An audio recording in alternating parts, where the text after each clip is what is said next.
Assalamualaikum warahmatullahi wabarakatuh. Perkenalkan, nama saya Khofiatul Jannah. Gender. Anak-anak prasekolah menampilkan identitas gender dan perilaku tipe gender yang mencerminkan pengaruh biologis, kognitif, sosial. Stereotip gender menurut pepatah lama, anak laki-laki terbuat dari katak dan siput, sedangkan anak perempuan terbuat dari gula dan rempah-rempah dan semua yang enak.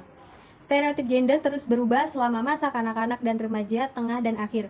Dalam studi ini, stereotip menampilkan lebih umum di pihak anak perempuan, sementara stereotip aktif seperti olahraga misalnya, dan sifat agresif misalnya, lebih umum dilakukan oleh anak laki-laki. Para peneliti juga menemukan bahwa stereotip gender anak laki-laki lebih kaku daripada anak perempuan.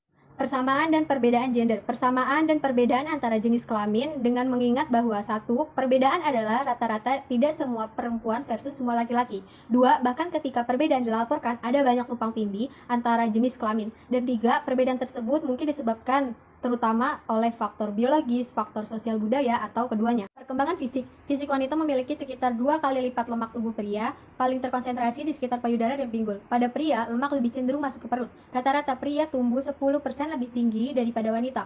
Perkembangan fisik lainnya kurang terlihat sejak pembuahan perempuan memiliki harapan hidup lebih lama daripada laki-laki. Dan perempuan lebih kecil kemungkinannya untuk mengembangkan gangguan fisik atau mental dibandingkan laki-laki. Pria memiliki resiko 2 kali lipat terkena penyakit koroner dibandingkan wanita. Perkembangan kognitif. Tidak ada perbedaan gender dalam kecerdasan umum yang terungkap, tetapi beberapa perbedaan gender telah ditemukan di beberapa area kognitif. Penelitian telah menunjukkan bahwa secara umum anak perempuan dan perempuan memiliki keterampilan verbal yang sedikit lebih baik daripada anak laki-laki dan laki-laki.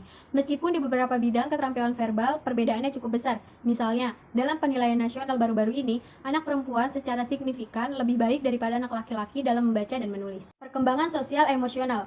3 bidang perkembangan sosio-emosional di mana persamaan dan perbedaan gender telah dipelajari secara ekstensif adalah agresi emosi dan perilaku prososial. Dalam perilaku prososial, wanita melihat diri mereka sebagai lebih prososial dan empatik. Di masa kanak-kanak dan remaja, perempuan terlibat dalam perilaku yang lebih prososial. Perbedaan gender terbesar terjadi untuk perilaku baik dan perhatian dengan perbedaan yang lebih kecil dalam berbagi. Klasifikasi peran gender. Belum lama ini diterima bahwa anak laki-laki harus tumbuh menjadi maskulin dan anak perempuan menjadi feminim. Pemikiran mengarah pada perkembangan konsep androgini. Kehadiran karakteristik maskulin dan feminim yang sangat positif pada orang yang sama. Gender dalam konteks, baik konsep androgini dan stereotip gender berbicara tentang orang dalam hal ciri-ciri kepribadian seperti agresif atau peduli. Namun, sifat yang ditampilkan orang itu mungkin berbeda-beda dengan situasi.